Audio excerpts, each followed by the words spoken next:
Excellent. Wonderful. So welcome everyone to our March presentation. We are so excited to have our dear friend Linda here. For those of you who aren't aware, Linda is probably one of the people I consider to be one of the best when it comes to land records. And I wouldn't start anywhere without at least trying to get some information from her, especially on the verge of our trip to the archives in April that we're coordinating.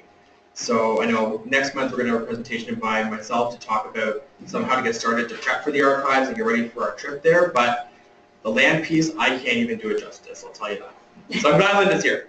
So I have a bit of a bio for Linda here. Linda Corupe, UE, is a graduate of McMaster University and has been involved in genealogy for 40 years and has transcribed and published, and believe it, over 50 books.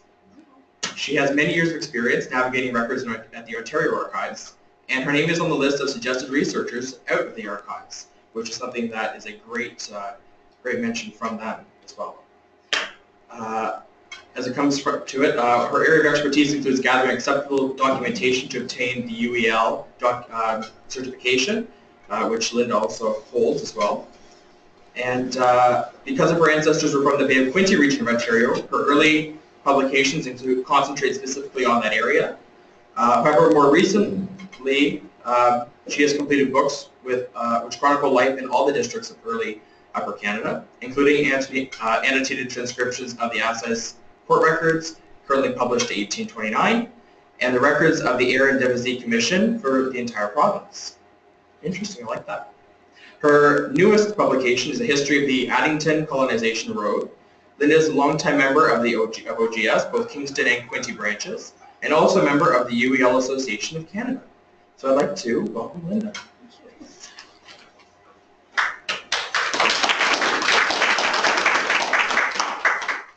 Before I start, there is a handout that's going to be given out afterwards, so you don't need to take notes.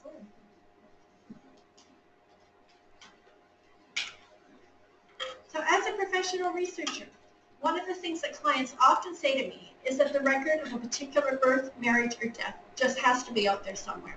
And unfortunately, that is not always the case. But what generally is out there are the land records.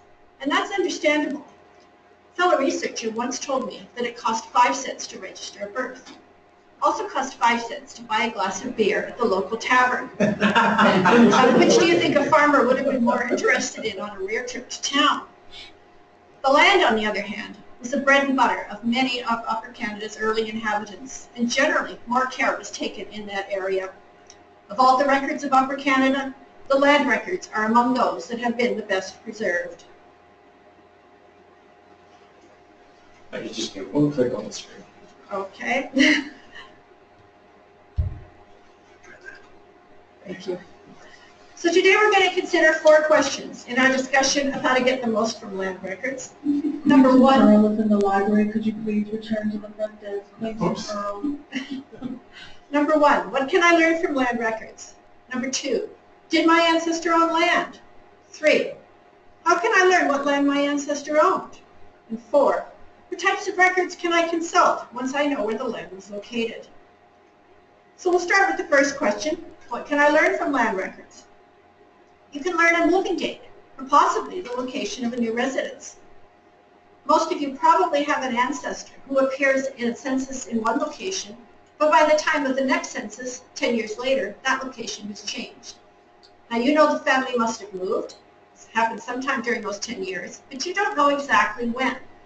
The land records will answer that question for you. What if the family disappeared and you don't know where they went? In 1861, James and Angeline Embry were enumerated in Hungerford Township, Hastings County, as a newly married couple. But in the 1871 census, I wasn't able to find them.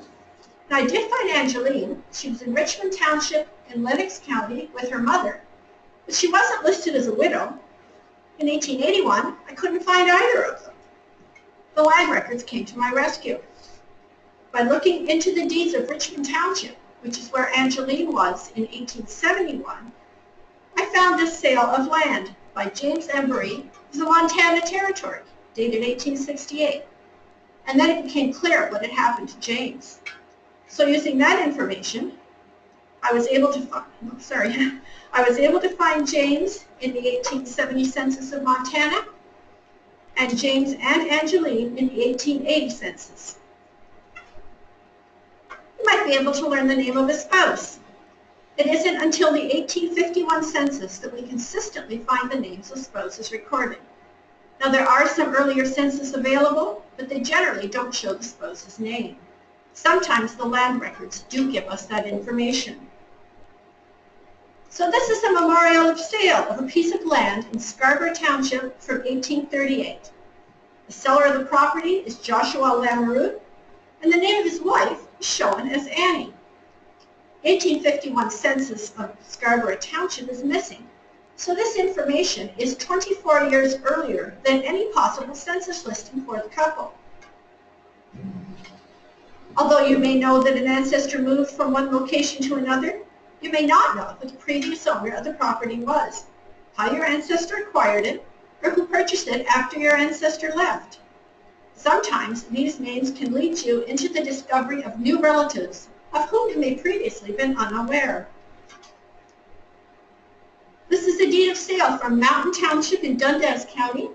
It's dated 1864, and it shows a sale of land by Joseph Hoy to Mary Hoy, widow of William. A little bit of research revealed that Mary Hoy was actually Joseph's mother, a fact which would be of interest to a researcher, plus the fact that William Hoy, Joseph's father, was deceased at the time.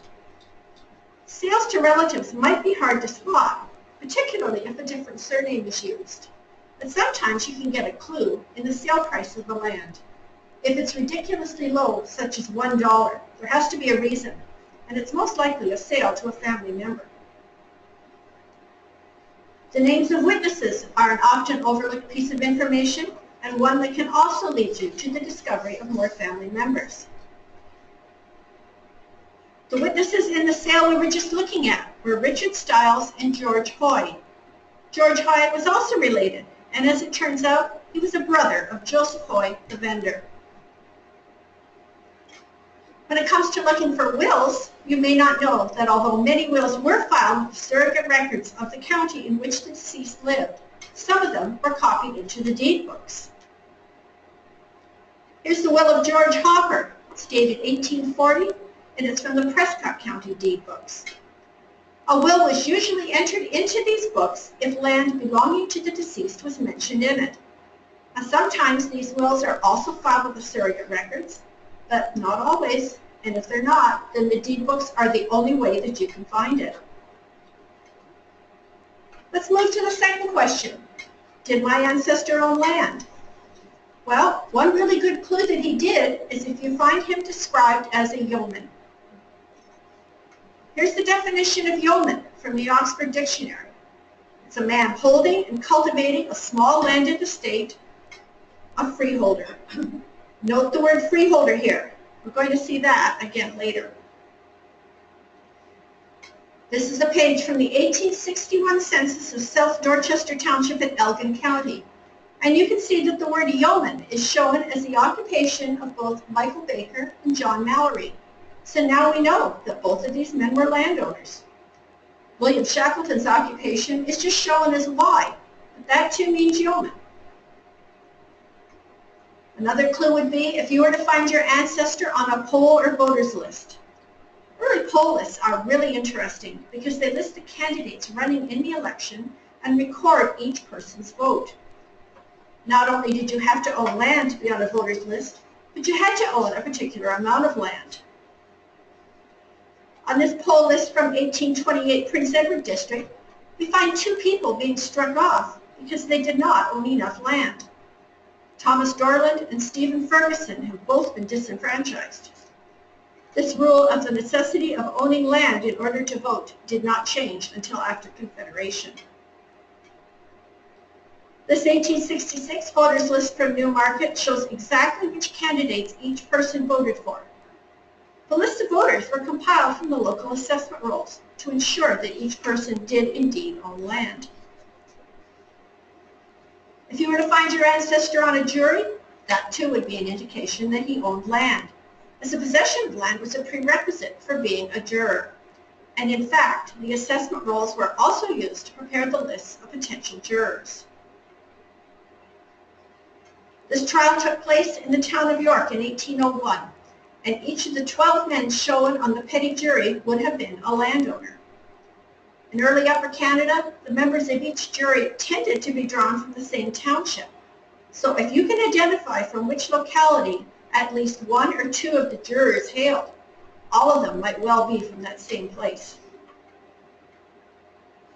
In this list of prospective jurors for the home district assize court sittings in 1825, each of them is described as a yeoman, and each of them is a resident of Scarborough Township. There were also land qualifications for holding important offices such as sheriff. This is a letter dated August 18, 1846 from Roderick Ross of Picton, and he's trying to learn what land the current sheriff of the Prince Edward District, Owen McMahon, had declared that he owned before taking office. Ross had somehow learned that there might be an issue concerning McMahon's declaration. And although I'm not sure of this, I think he was hoping that the sheriff would be turned out of office and he would be able to step into it. His ploy failed, but Ross did become the first sheriff of Bytown, later renamed Ottawa, in the 1850s.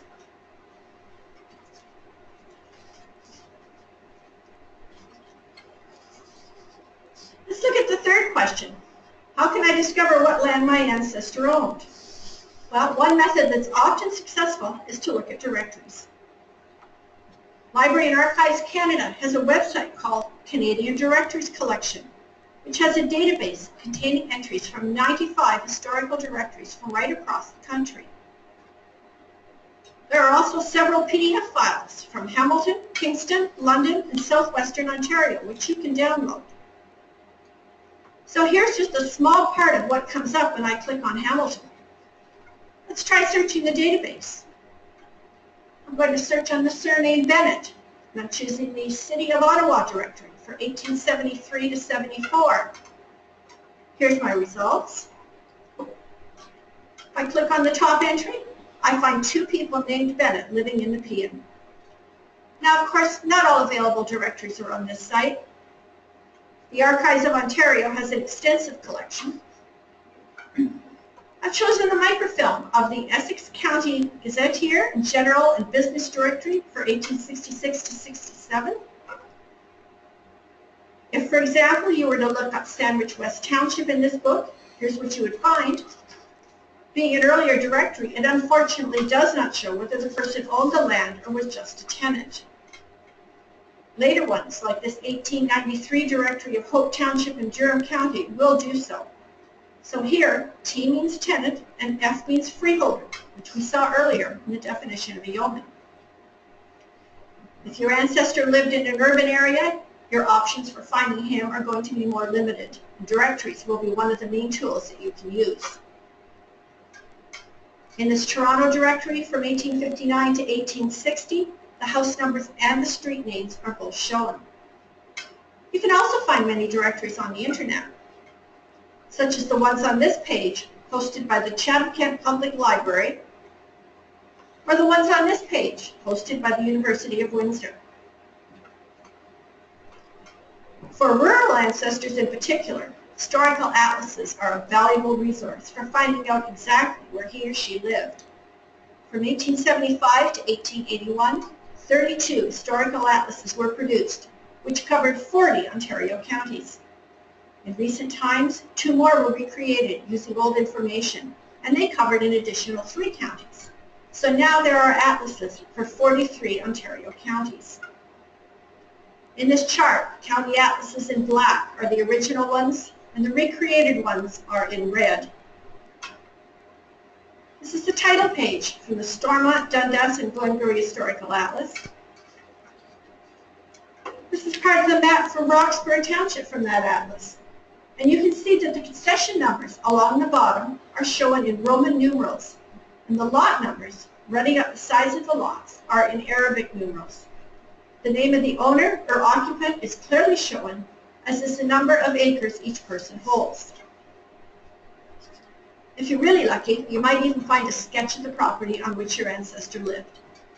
Since the funding for the Historical Atlas series was done by public subscription, a large contributor, such as Mr. Doherty must have been, could manage to get such a sketch included in the atlas. There's another helpful section of the atlas. Once again, you would probably have had to be a contributor to get your name on this list. But if you do find an ancestor, it will give you his occupation, birthplace, and the year he settled in the county. Now, all of this would work really well if you had some kind of an idea in which township your ancestor settled. Although it would take some time to do so, you could go through all the lots in the township and look at each name on the map. Is there a better way? Why, yes, there is. Around the mid-1970s, there were several indexes to these historical atlases which were compiled by private researchers. In today's computer age, there is an even better source which should shorten your work considerably.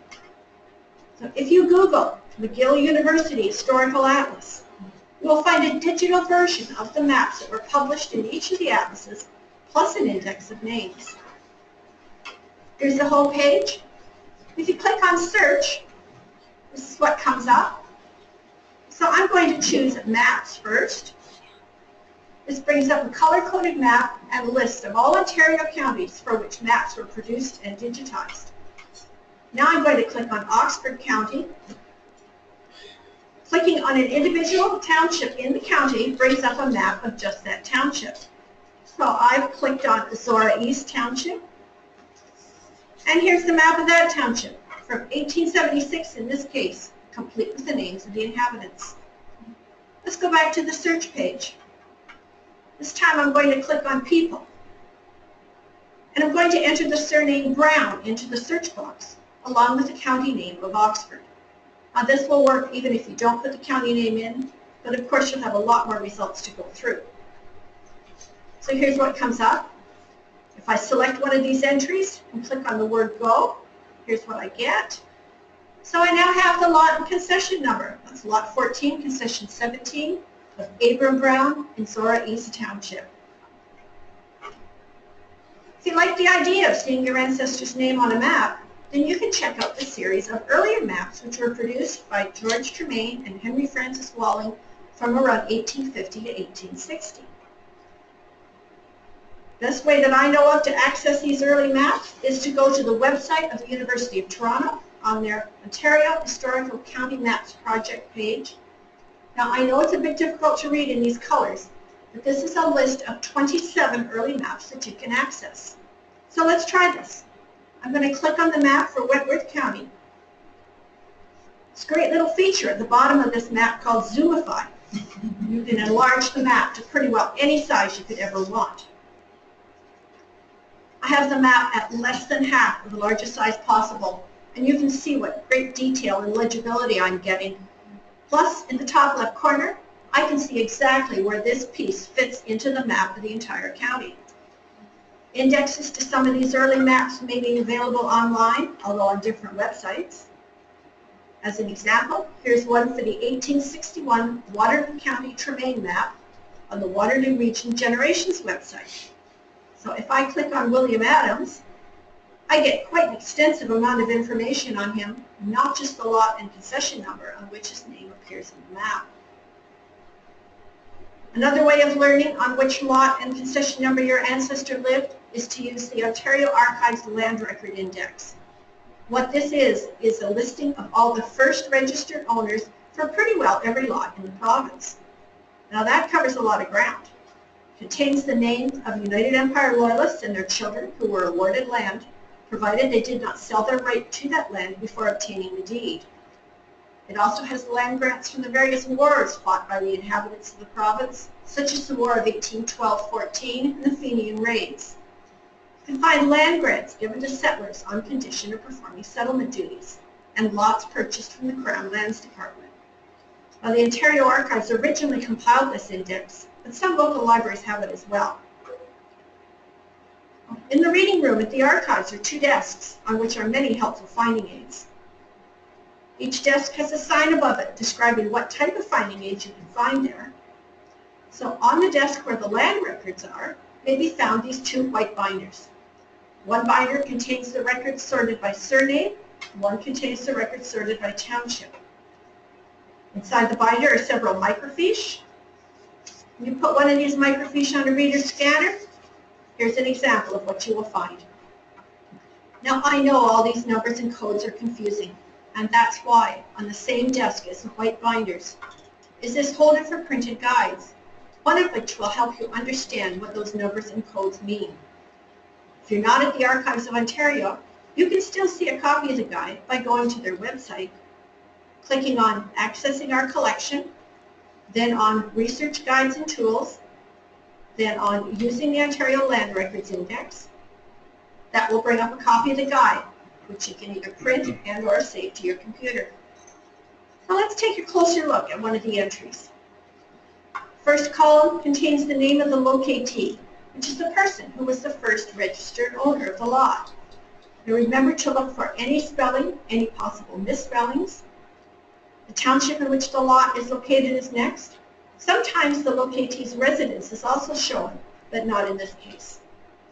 The lot number is next, followed by the concession number. Next we get to the date identity code, or date ID.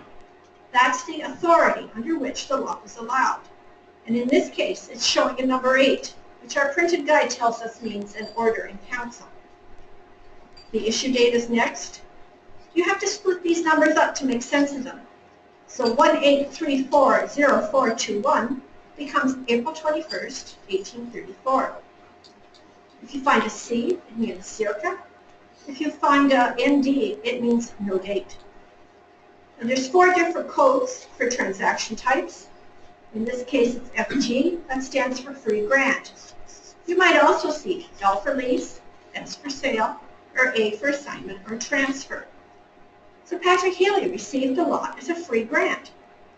The code PR tells us what type of free grant this was. And in this case, the guide explains that it refers to the sponsored settlers from Ireland who were brought into the province by Peter Robinson in 1823 and 1825. Lastly, the archival reference, which will lead you to the register from which the information was extracted. There's a key to following these numbers and finding the proper microfilm located in the same binder. So the code 01C13 refers to fiats and warrants, which are part of the process of issuing that first or patent deed.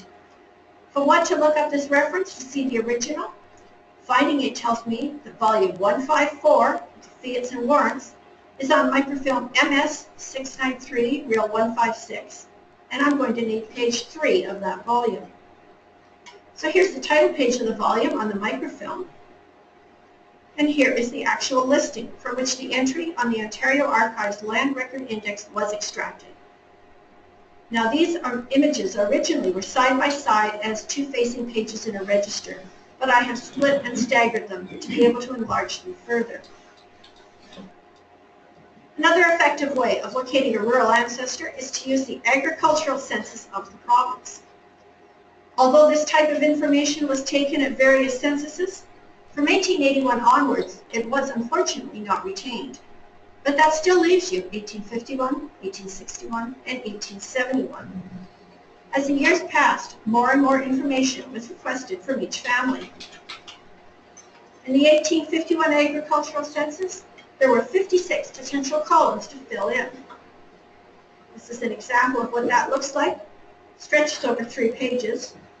This particular one is from Alwood Township in Northumberland County. The interesting thing here is that the personal census from 1851 has not survived, and this is all that is left from Alwood Township. 10 years later, in 1861, the enumerators had 69 questions to ask when filling out the agricultural census. Now, here's an example of what that looks like. Now it's stretching over 4 pages. This is part of the 1861 agricultural listings for the yeomen of South Dorchester Township, who we saw earlier. So now we know that Michael Baker lived on Lot 6, Concession 7, John Mallory lived on Lot 12, Concession 8, and William Shackleton lived on Lot 12, Concession 7. Once you find your ancestor listed in the nominal or personal part of the census, then you can look up the agricultural census for that township and division to find where he was located. If your ancestor is in the nominal census of a rural area, but he does not appear in the agricultural census, he may not have owned land. In that case, I suggest that you look at the other names that are enumerated around him in the nominal census and try to find those people in the agricultural census. That should narrow down where he was living at the time. Now, a lot of researchers are unaware that there is an agricultural census for the 1871 census because it's not available on Ancestry.ca, but it is available on microfilm and on the website of Library and Archives Canada. And in fact, there's a lot more information here than in the 1861 census.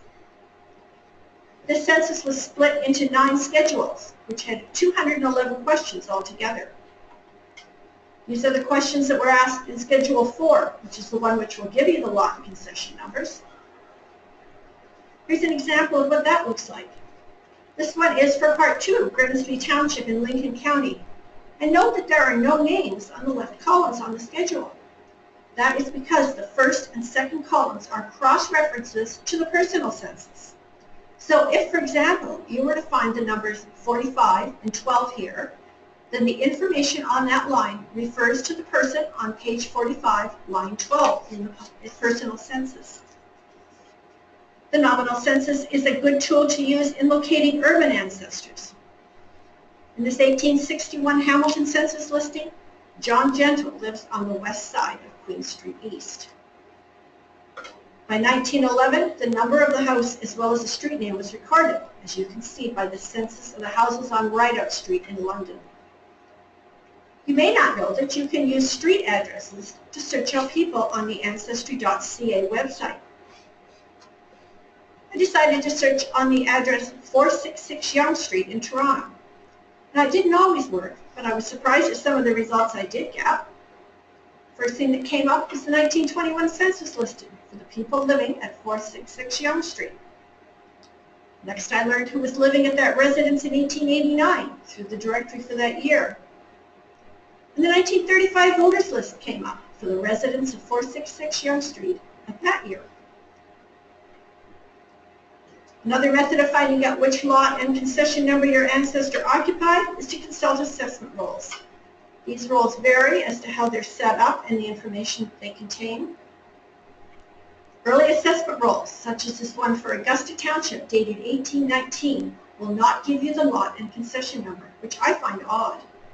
Apparently the government officials thought that the details of each farm, and therefore how much tax could be charged, were more important than the actual location of the farm.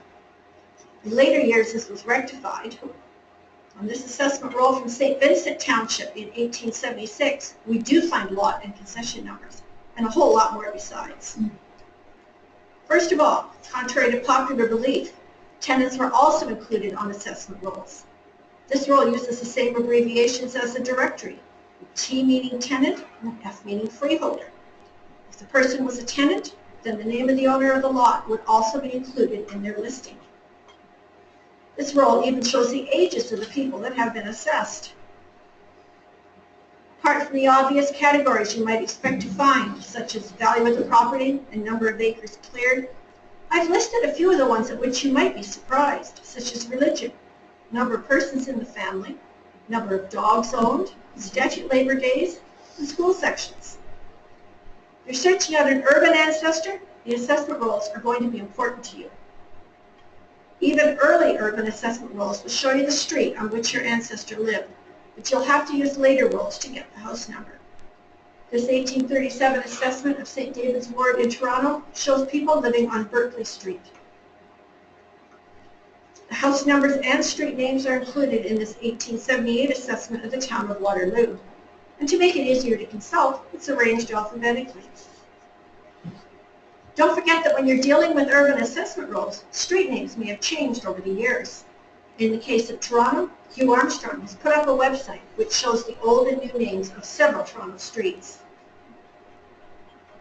Another path to follow is to look at the indexes of the deed books themselves. Deed books contain transcriptions of the various registered land transactions, such as sales and mortgages. So to do this, I'm going back to the finding aid desk at the archives, which has the land records on it. And here are the 3 binders in which we're interested this time. Here's here's what we would find, for example, if we were to look up Whitworth County. So I want to point out here that as a general rule, before 1847, land transactions were not filed by township, but rather by county. They say that the exception proves the rule, and Whitworth is one of the exceptions. The latest deed filed in the county book is 1820, and some of the township books start before that. If you don't find an index at the start or end of a volume of deeds on microfilm, don't give up. Sometimes the indexes are in separate books on different films. Look for those in the finding aids. And now that we're talking about deed books, let's see what types of documents you can find there. This is a sale of a lot in York Township by Silas Cook and his wife Eleanor to Jacob McKay in 1802. And there's something really interesting following it. This is a dower bar, or dower release, sworn to by Eleanor Cook, Silas's wife. Upper Canadian law assumed that married women were entitled to 1/3 of all property owned by their husband. This meant that a wayward man could not sell the family farm out from under his wife because he needed her agreement to the sale. This was also called the widow's third, and in early deed books, you sometimes see this dower barring. In this memorial of sale, Abraham Cronk of Spoonesburg Township is selling land to David Cronk, who is identified as his son. Note the purchase price of the land. It's love and affection. A deed such as this could be a useful piece of documentation in proving family relationships. Here's a mortgage dated 1846 from the Addington County Deed Book H. Richard Rook of Camden Township has taken out a mortgage from Adam Jehiel Briscoe for £200 to be paid back in installments of £50 each plus interest.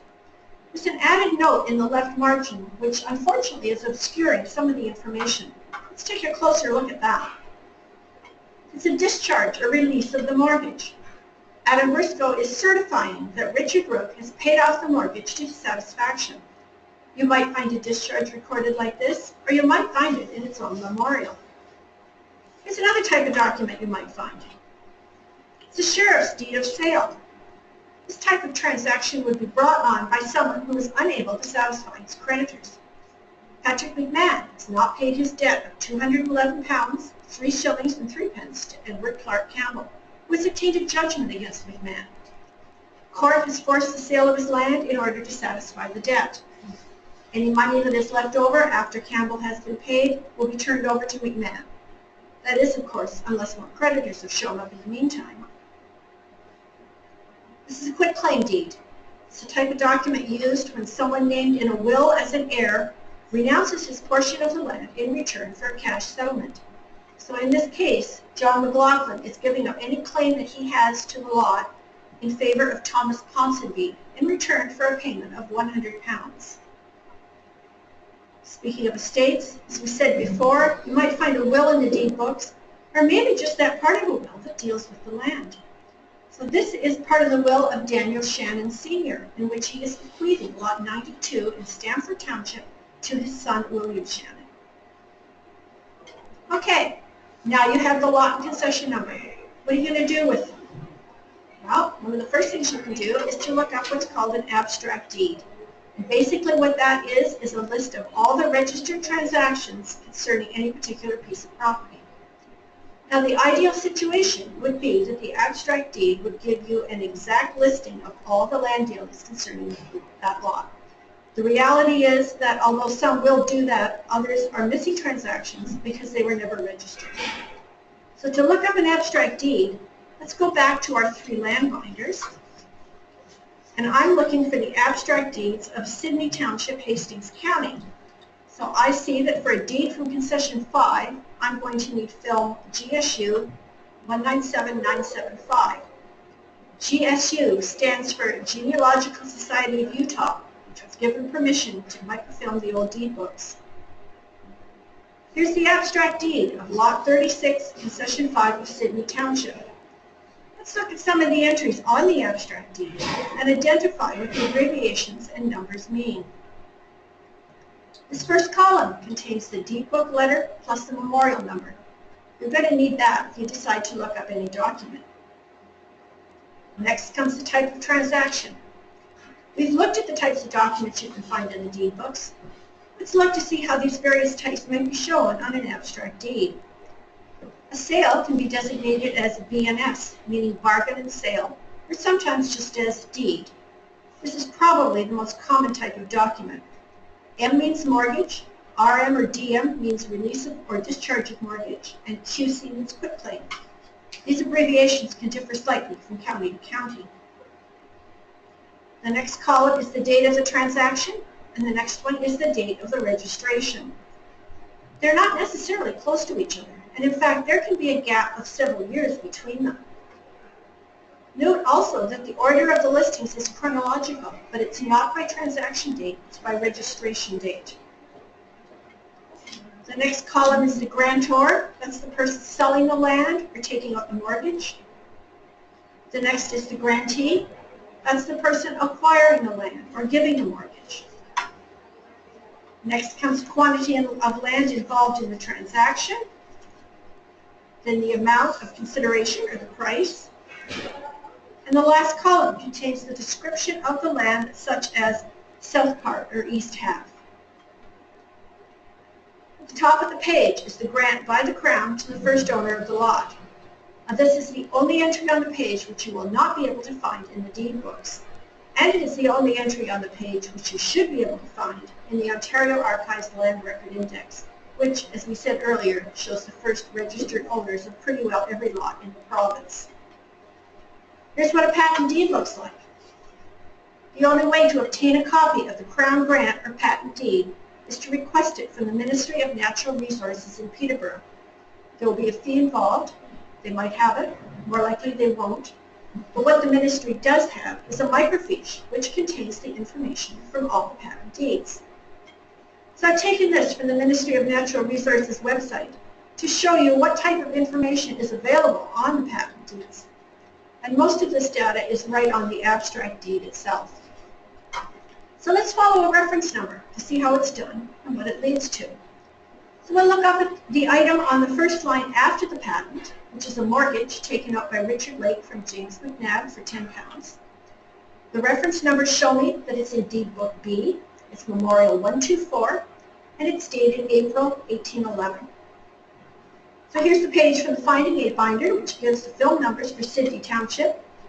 The earliest deeds in these books are from 1833, which is actually earlier than the usual starting date of 1847, but it's still not early enough.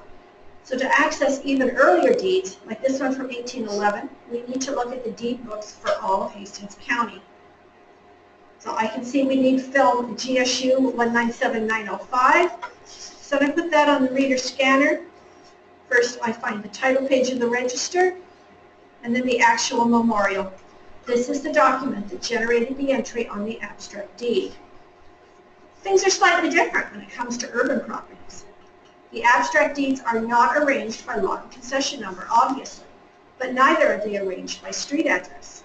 If you're looking for a property at 45 Main Street, you won't find that. What you will find are lot numbers.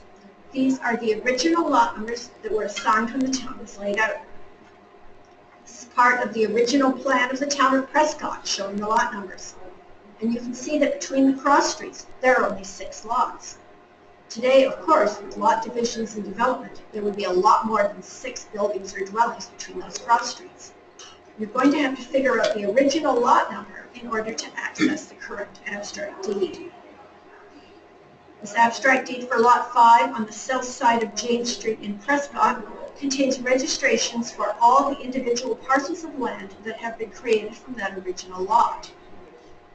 For larger urban areas like Toronto or in the newer subdivisions of older towns, things are different again. Here you will need to know the plan number in which the lot is located in order to find the correct abstract deed. Fire insurance maps are a great way to learn plan numbers. This is a detail from the 1893 Gold's Fire Insurance Map of Toronto. Plan numbers are the numbers in ovals. Here's something else you can do once you have the lot concession number. Over the years, letters and documents concerning various lots in the province were kept, and they have been microfilmed as a collection called the Township Papers. Depending on the lot, you may find nothing, or you may find a goldmine of information. On one particular lot I was researching, I found over 100 pages of data on several lawsuits. So let's look and see how you can access these records. I found this to be the easiest way. Back on the website of the Archives of Ontario, click on Accessing Our Collection, then on Microfilm Interlope Catalog, then on Ontario Government Records, then on Crown Land Records, then on Township Papers, again on Township Papers, and that will bring up the alphabetical index. Now, I'm picking Moore Township at random, and we'll look to see what types of papers have been filed and filmed there. First of all, note that there is a heading for each lot and concession for which there is information. So you might find a letter requesting to purchase a lot, such as this one from Patrick Holland. Or an affidavit like this one, stating that Joseph Wolfe was given Lot 7, Concession 5 for militia services. This is a certificate stating that William Cathcart has purchased a lot at the public sale of Crown lands in Chatham in 1834. Next, I find an affidavit stating that Henry Nicholson has improved his lot by completing his settlement duties. The affidavit has been signed by several of his neighbors. This is a good example of why you should look at lots around the one in which you are interested, because your ancestor may have signed such a document for someone else. If you're looking for the township papers for an urban area, you'll find that they are arranged differently. Instead of being divided into lot and concession numbers, the documents have been filmed in alphabetical order by surname. So in this case, this is the heading for Captain Joseph Anderson of Kingston Town. Let's see what documents are filed here. First, there's Captain Anderson's land board certificate for town lots 94 and 99. And this certificate has the word town printed right on the top of it. Next is an affidavit stating that the captain has paid the patent fees due on the lot. This was a necessary part of getting that first deed. Note that the affidavit is dated 1805. The captain's land board certificate was dated 1790. Now, it seems like an inordinate amount of time has passed between these two events, but in actual fact, this is not unusual. The next document is what is called a description, and it too is a necessary part of getting that first deed. The word description is very apt, as the document describes exactly where the lots are in surveying terms, and it too is dated 1805. Once you find the date of a sale of a lot, you have the option of looking in the newspaper to see if you can find an ad for the sale. This ad from 1845 is full of interesting information, such as what buildings were on the lot, the type of trees growing there, and the fact that there were several springs on the property. This type of ad is scarcer in the earlier years, but as time passed, the newspapers featured more and more of them. If you happen to find a sheriff's sale in the deeds, then you should be able to locate a notice such as this one, as the sheriff is required to advertise the sale in the paper. This one is for the sale of 3 lots belonging to John Simpson, 2 in Rawdon Township and 1 in Thurlow Township. I was curious to see how this would be shown on the abstract deeds, so I decided to look up the one for Thurlow Township. First of all, it's clear on which debt John Simpson defaulted. He took out a mortgage in 1821, but there's no discharge of it, and the persons from whom he took the mortgage are the ones that have forced the sale of his land. And although it was a forced sale, in this case it just shows up on the abstract deed as a regular sale, which is not always the case with this type of situation.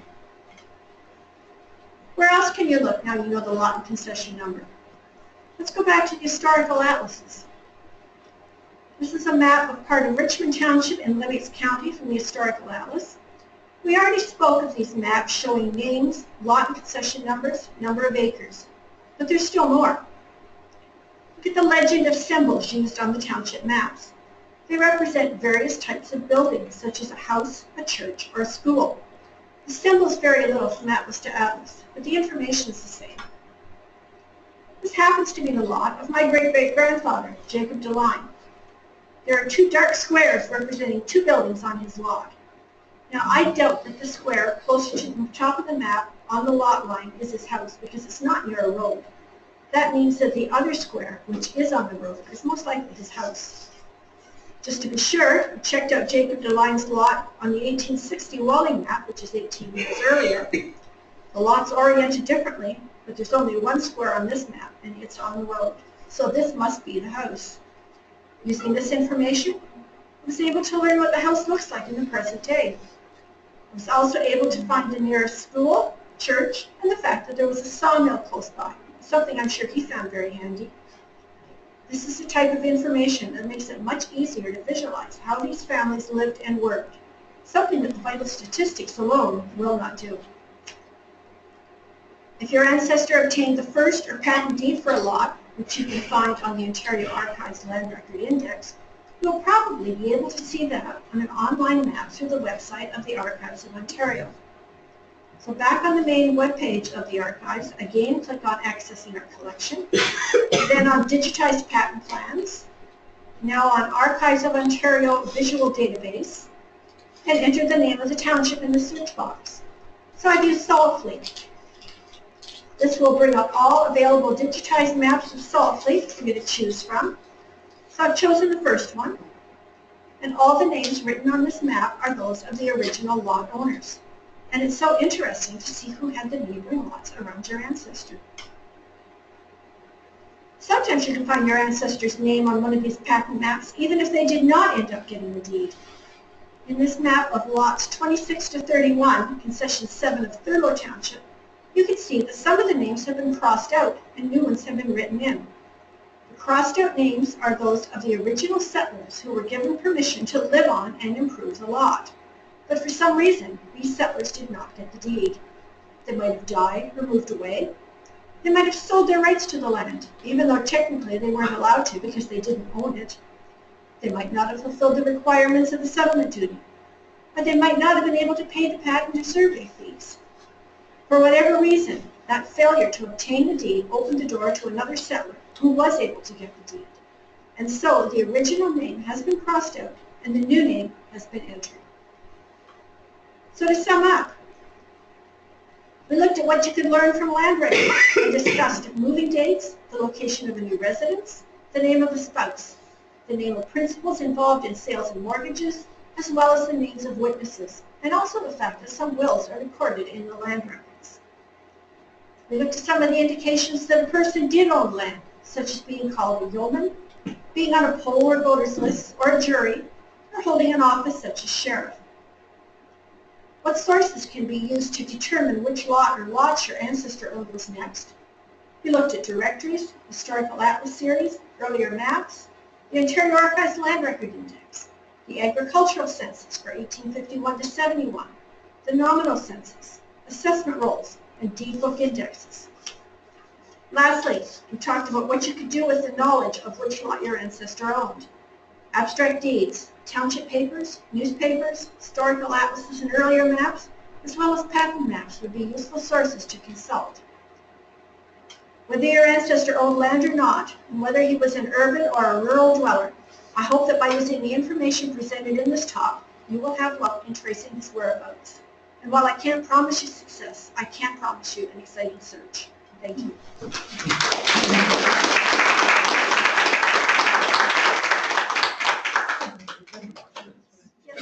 Any questions? I'm glad you have handouts. On one of the documents that you showed, and I think you mentioned it briefly, it's in home district. Yes. I'm finding this on a lot of things that I'm researching, baptismal records, some of the censuses or some of the other forms. Is that the Toronto area or what specifically? It is a Toronto area, but it's a larger area. When the province was first split into districts, there was only 4 districts in the entire province. And so then they just, because they had to hold the court in the center of the district and it was such long distances for some people to travel, they kept creating more and more districts.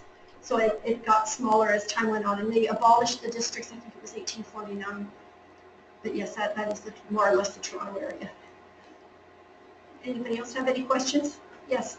Regarding the, I know the newspapers, you put something about the government sale of land in the actual newspapers. How do you actually trace it from the newspaper indexes? Do you look to see the year it was sold, and then from there you... Yeah, I look at the deed and say, okay, it was sold on December 14th, 1872, so that's the paper that I need to look at right around that, just before that, and I would go through that. It doesn't always work, but sometimes it does. Yes. In one of your slides, you talked about the historical maps where you could actually see the landowners Mhm. listed.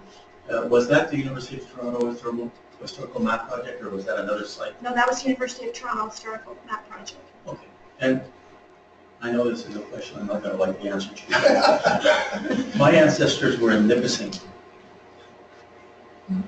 Does that make sense? How are you not going to like the answer now? Well, usually in Nipissing, they got things later, and my ancestors were there in 1900, and sometimes the land areas were so big that they didn't have records, or you have to go to Cochrane to get the information. Like, is it consistent across the province? I don't think there's any of those earlier maps for as far north as Nipissing, but I would try maybe the patent maps. You could do that, because I know the patents in those northern areas were issued a lot later than the ones in the southern areas. Yeah, no, I just meant that usually when I look for the Sturgeon Falls area, there's not as much information. Well, they tended to do that in years before there was very many people up in that area, so they just didn't include them. Thanks. Are there any more questions? So I know Mike has got some handouts here, and also I did bring a few. Here, on a chair up there. No, right here. Right there. Oh, okay. Sorry. I brought these too. These are handouts from the Archives of Ontario. They're to look at, not to take, because Mike is going to put them in the library afterwards, but they do give you some more information on the land records. I'll leave these here for you guys to look at. Thank you, Linda. I want to let everybody know there's a communication problem with getting the handout, so we're going to, if you write your name down on a sheet of paper here, we can email it to you. Thank you very much. Thank you everyone for coming tonight. Great, and so next month is, instead of being the third Thursday, because the third Saturday we're going to the archives, we moved the meeting up to April 13th, which is the second week of April, which I believe is the week after Easter. Before Easter, right. Do that again. So April 13th, we'll be here, and to go through the prep for the archives. So not the Thursday before then. Not the 20th, 20th. exactly, yes, the 13th. Yeah, absolutely. Wonderful. Thank you very much. I'll leave it here if you guys want to get an email copy, and then you can just write your email here. Are you sure that date on the website it was set the 20th? No, and then they changed. Yeah, we moved it because I realized in order to really prep for the archives, that it'd be too close. So we can't do it just 2 days, right? Exactly, yeah, I want to give you a little bit more time than just a couple days to prep for it. So we figure we put it up to the 13th. Yeah, that should be adjusted on the website. And actually, it'll be recorded as well. So if you can't make it here on the 13th, it'll be on our website. And if you register for the trip, you're going to get a link to watch the video anyways.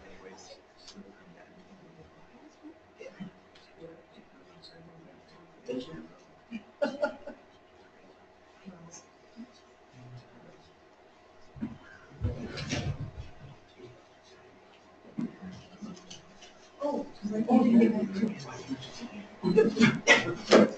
No, I've heard of that, but I already know. That's our first time. It's my story. So everybody's there. Oh, yeah, but they came over in 1828. When they first came over in the dark, they got like, there were guards and such. One occupied, didn't all which, no, I actually, it's right on the lake. But actually got no information. Oh, that's better. So my brother did some idea and what was the reason? Oh, yeah.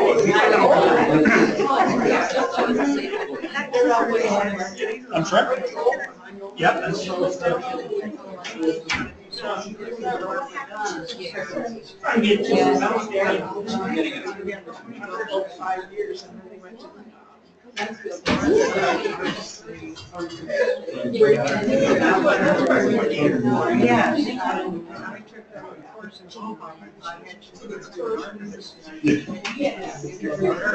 And I'm in a great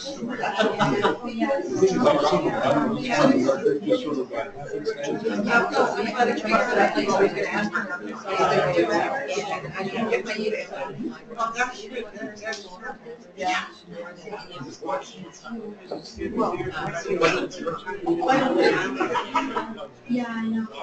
because there was less confusion. They were so excited they got them. It's like, yeah, now what? Yeah. I'm giving up. You're giving up? Yeah, I can. I think I'll try to do. We'll wait till later. And then we have. Yeah.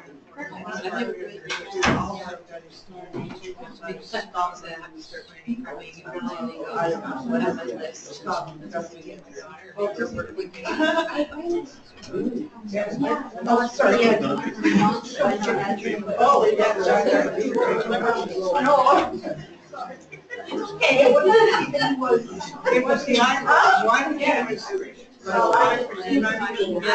First of all,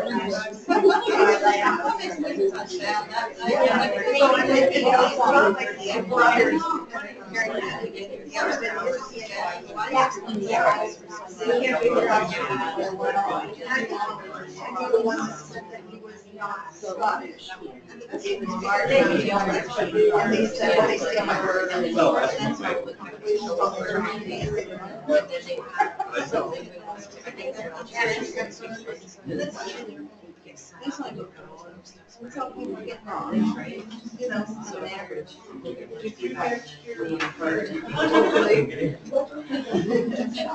So the land records are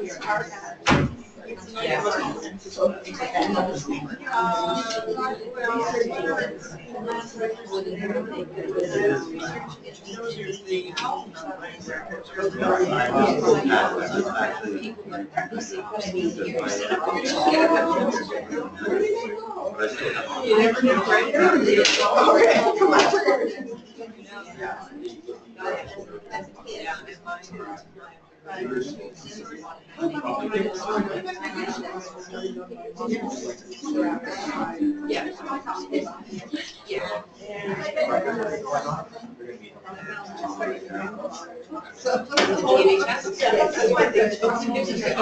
Janice agree with me.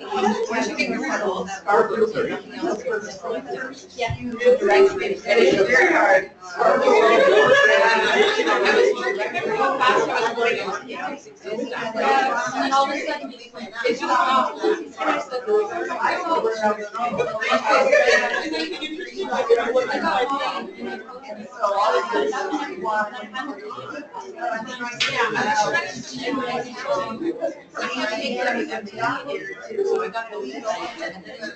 Hi, Linda, how are you?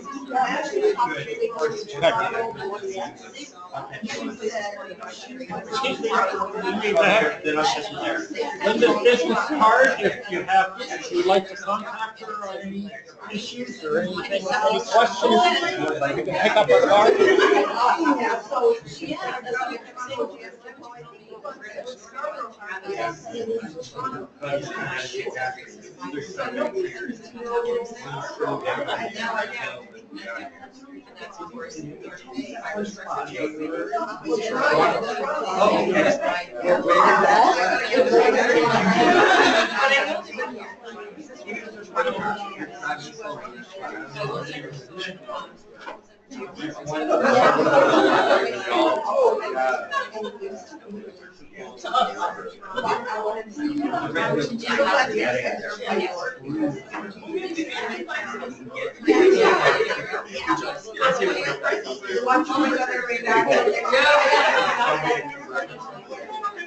I think a lot of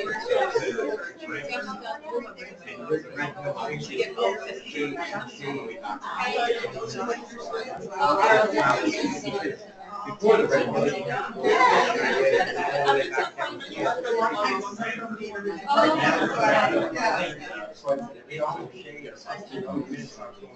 Yeah, it's amazing that way. More molecular traffic, you're So what do you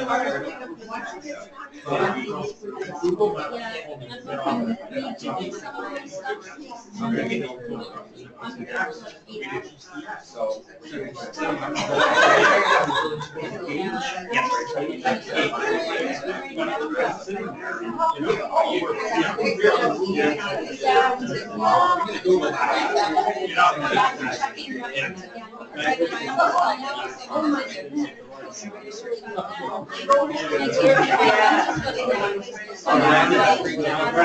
Yeah, my wife got into that once.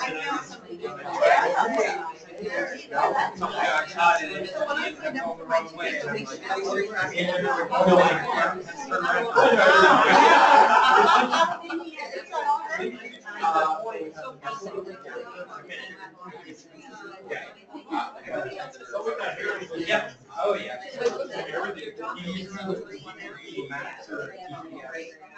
Well, yeah, like I just look at there's even another app called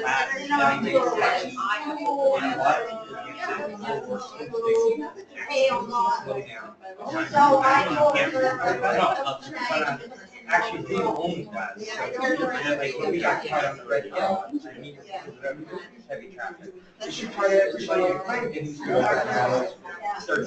alerts. What is that?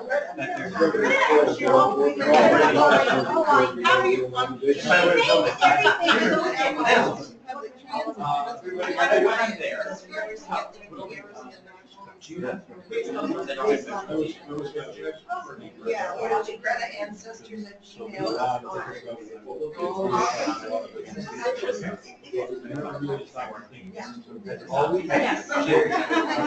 I took one. You can read That's what I'm gonna do. I'm gonna go ahead. and then she can ping you on the seventh. Okay, so I don't need her to put that.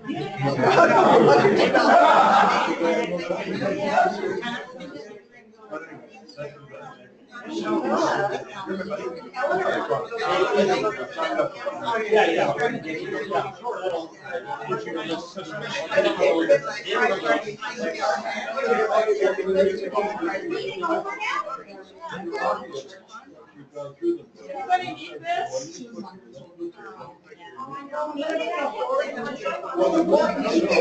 Yeah, I know.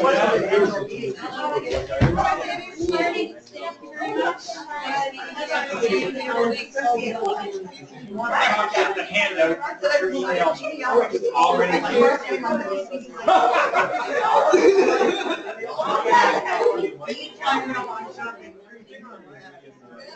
But I can't remember what it was. No, it's quite.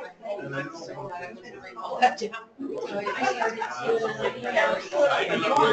Yeah, I couldn't find my pen, I brought my book anyway. Hi, Janice. Hi. It's Susan. I know. I just thought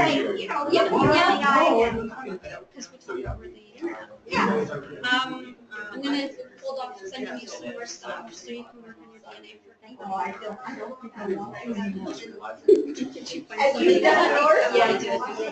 And I posted it to Jen Action. Me too. DM, but I'm having a hard time to sit down and actually figure it Like, I out. look at them all, these listen, people, and I look at some of their trees, most of them don't To have it ready, yes. And I think, oh my God, I can't figure it out. Yeah, and there's the technical terms I'm kind of still not sure about, so. Send Morgan. How can you rest of that? Send Morgan to see those. No idea. So yeah, I want to sit down and when I have time to sit and concentrate and learn and do all that, I need to get it done. Yeah, another thing that. I know. It feels like a very, sort of when I first worked with you. Yeah. Overwhelming.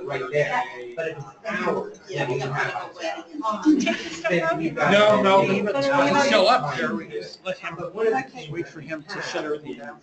Is this slide 185? Yeah. Yeah. How come we're not having a meeting? I just don't.